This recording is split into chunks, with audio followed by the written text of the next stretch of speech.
Buongiorno, aujourd'hui je vais vous présenter une auto qui respire bon la Dolce Vita. Aujourd'hui je vais vous faire découvrir une auto au caractère latin bien trempé, l'Alfa Romeo GTV série 916 dans sa version JTS. Alors cette voiture elle a été totalement produite sous la direction de Fiat et je vais vous montrer que cette voiture c'est un futur collector en puissance.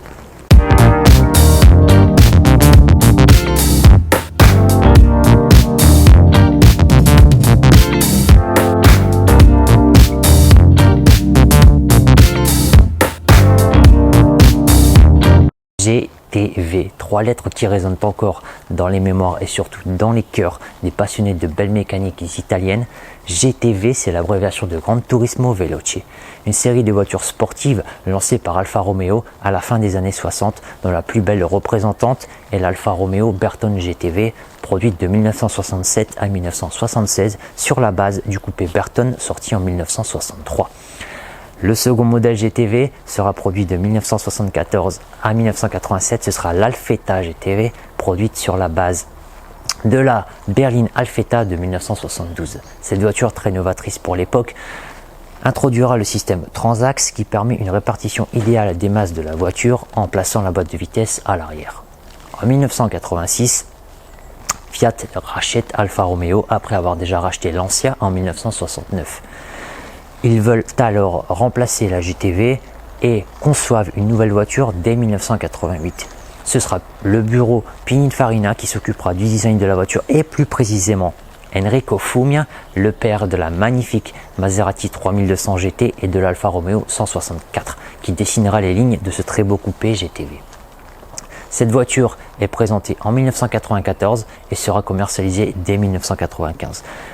Grande nouveauté à l'époque, c'est une traction produite sur la base commune au Fiat Tipo, Alpha 145 et Alpha 155.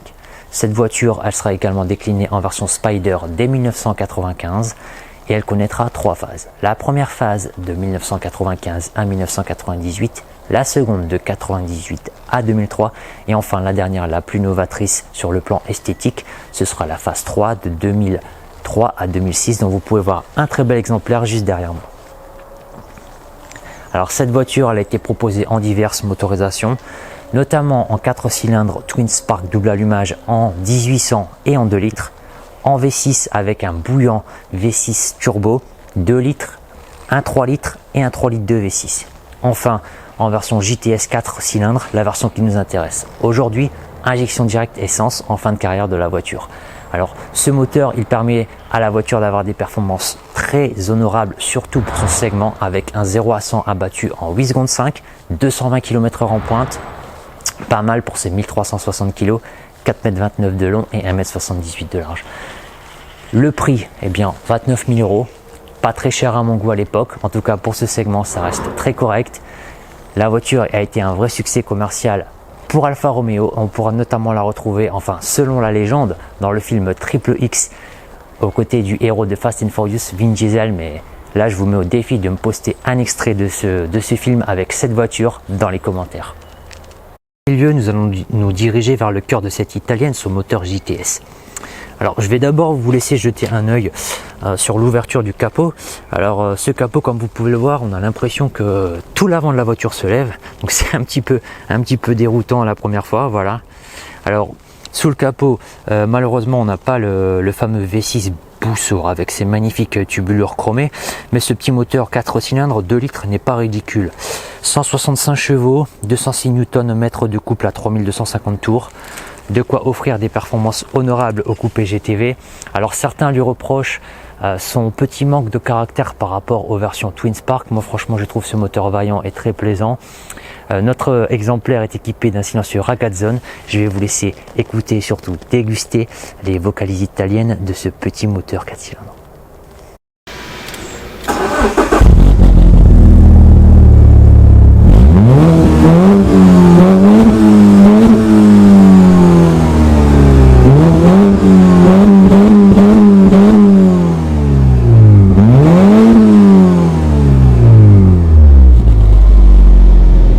La voiture devant vos yeux aujourd'hui est donc une Alfa Romeo GTV série 916 dans sa version JTS. C'est donc une phase 3 de 2003. Elle affiche 112 000 km au compteur avec un historique très conséquent, pas mal de factures, et elle a été payée 5 900 € en septembre 2017. Alors la peinture est d'origine, il y a 2-3 petits pocs, mais pas grand chose, ça reste vraiment correct. C'est surtout dû au fait que la carrosserie est très exposée sur ces voitures. Donc première chose, j'ai laissé le capot ouvert parce que je souhaitais vous montrer les optiques de phare. Alors c'est assez étonnant, on aurait pu penser que les optiques étaient en fait des ronds, mais pas du tout. Ce sont des phares pleins, des blocs complets, et en fait on obtient juste le rond par la position du capot. Voilà. Petit détail intéressant à connaître. La ligne de cette voiture est juste captivante, hein. Je trouve qu'elle est très bien réussie par Enrico Fumia, notamment l'arête latérale ici qui part de l'aile et qui remonte jusque la custode arrière. Ça relève bien la ligne de l'auto. À l'avant, une phase 3 avec calandre redessiné et plaque décalée, vraiment plus joli que sur les phases 1 et 2, enfin à mon goût en tout cas. Ça donne du caractère à la voiture. À l'avant, un petit détail à connaître également, eh bien ce sont tout simplement les gicleurs d'essuie-glace. Alors je vous les montre, les gicleurs qui se trouvent ici. Petite pièce en plastique, mais ça se trouve pas sur le capot comme sur d'autres voitures. Petite originalité du groupe Fiat et chez Alfa Romeo. Les portes, alors petit détail très original également, les poignées de porte qui se trouvent ici dans l'encoche. Voilà, ça s'ouvre comme ça. On tire juste ici, c'est assez original également. Pour les jantes, alors sur ce modèle des jantes en 16 pouces, elles sont assez jolies, mais moi j'aurais préféré les jantes de téléphone qui vont mieux à cette voiture, je trouve. Voilà, après chacun ses goûts, mais je préfère un petit peu les jantes de téléphone.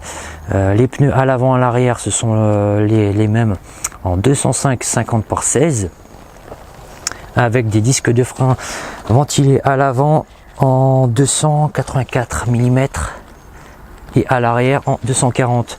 Donc de quoi freiner le coupé GTV sans problème, hein. Ça freine beaucoup mieux que les anciennes Alpha, notamment les Alpha 33. Voilà, donc un bon freinage.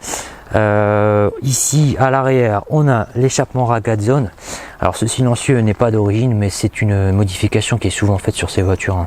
On en voit de temps en temps avec ce pot Ragazone.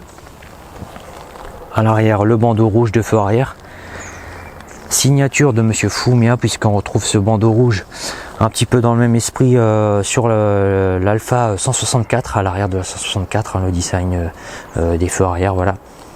Et puis ici le logo Alpha qui a été changé parce que souvent ils sont blanchis sur les Alpha, c'est un vrai fléau, mais ici il a été changé. Donc l'ouverture du coffre, voilà, se fait comme ça, juste derrière le logo, avec une clé ou simplement avec un petit bouton qui se trouve à l'intérieur. Voilà le coffre,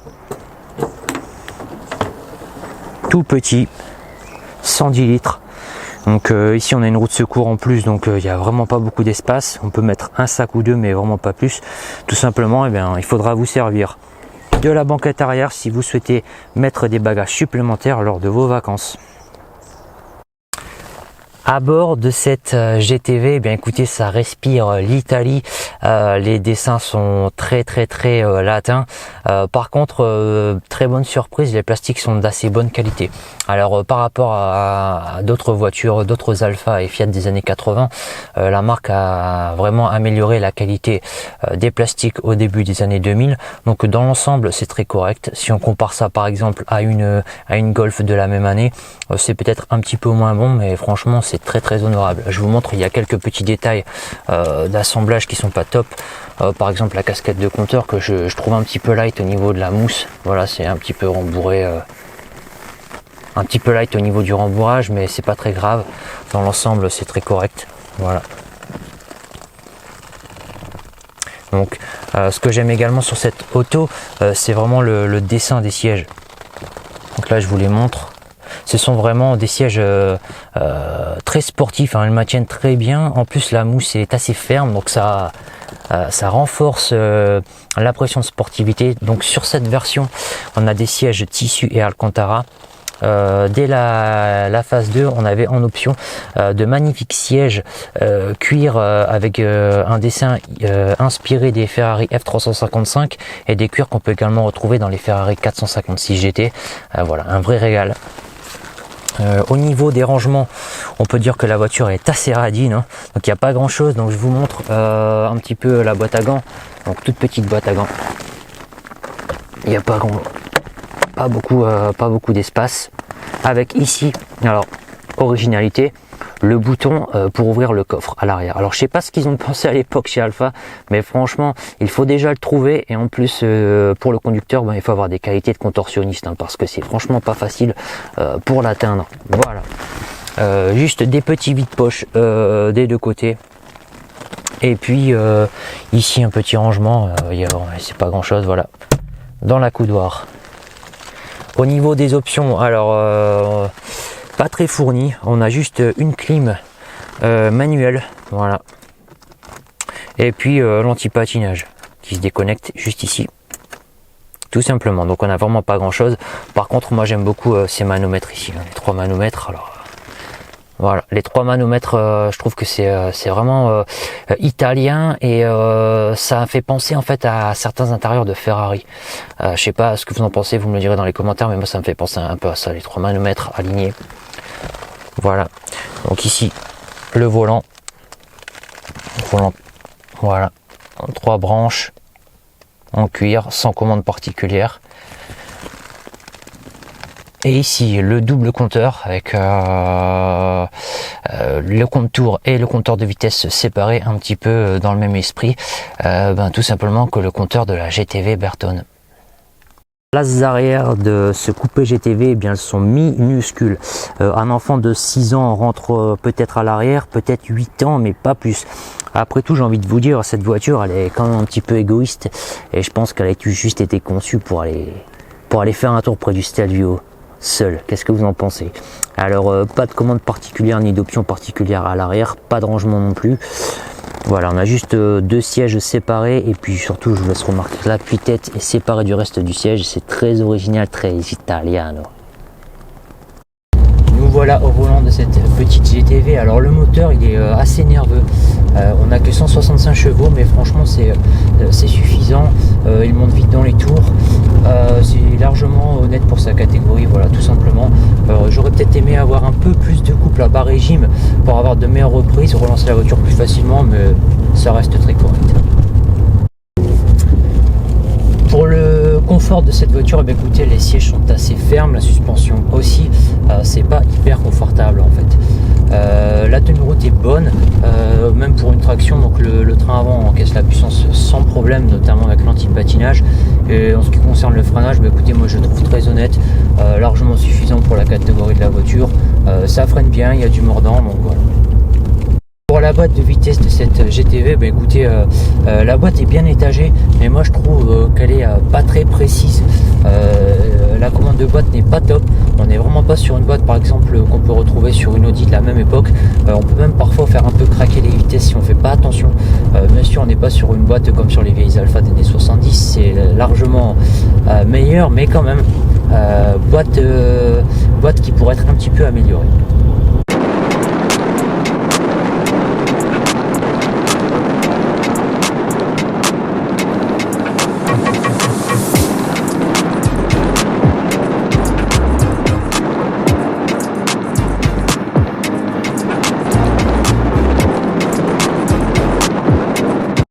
Pour la consommation de ce petit coupé GTV, eh bien, je suis agréablement surpris pour une fois.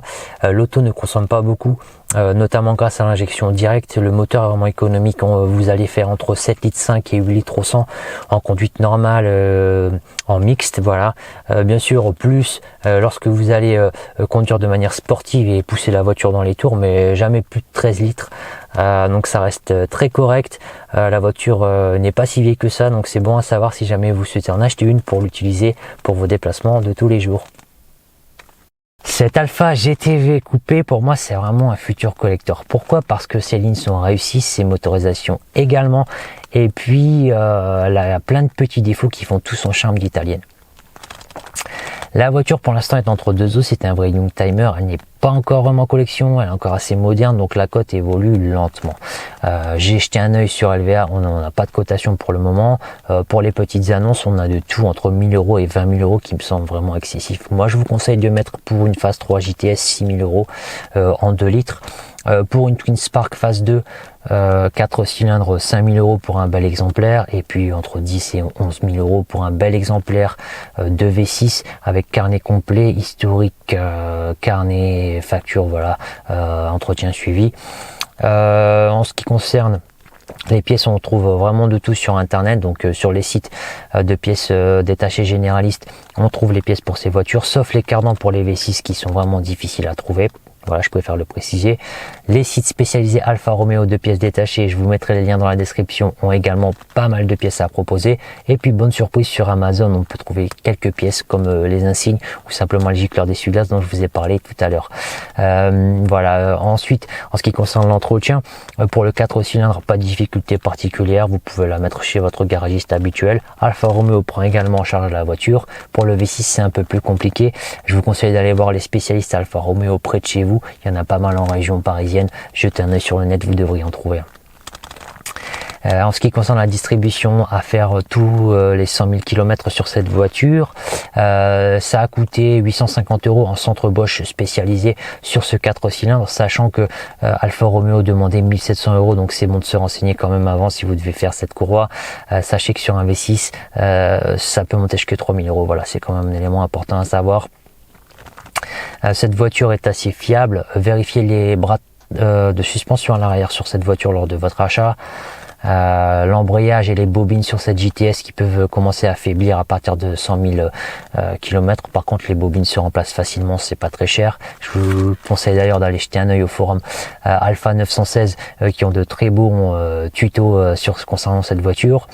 La corrosion, elle n'est pas vraiment concernée, mais jetez quand même un œil aux ailes arrière et puis autour d'elle. Et enfin, sur cette phase 3, vérifiez l'électricité car elles ont eu des problèmes de boîte à fusibles qui fondaient. Donc vérifiez que tout fonctionne au niveau électrique dans ces voitures lors de votre achat.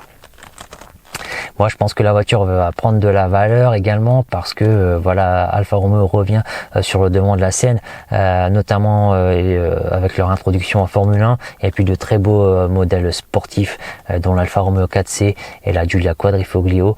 Donc voilà. Maintenant, on va passer à une étape suivante de la vidéo. Vous devrez la connaître maintenant, c'est la notation et c'est parti pour cette très belle Alfa Romeo GTV.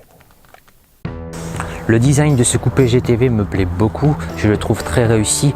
Le dessin d'Enrico Fumia n'a pas vieilli, surtout avec cette calandre redessinée, cette plaque déportée. La voiture reste compacte avec ses 4,29 m de long.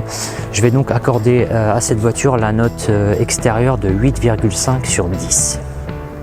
J'ai été agréablement surpris par la qualité des plastiques dans cette GTV. Franchement, je m'attendais à pire. Les assemblages sont corrects. J'aime beaucoup le design des sièges avant. Par contre, vraiment pas beaucoup d'espace à l'arrière, pas beaucoup de rangement et les options, il y a franchement pas grand chose. Je vais donc attribuer à cette voiture une note intérieure de 7,5 sur 10. Pour la note du comportement routier de cette GTV, eh bien, moi j'aime beaucoup son moteur, il est très vif, il emmène bien la voiture, surtout il a une belle sonorité dans les tours. Par contre, le confort est moyen, parce que c'est une voiture à caractère un peu sportif quand même.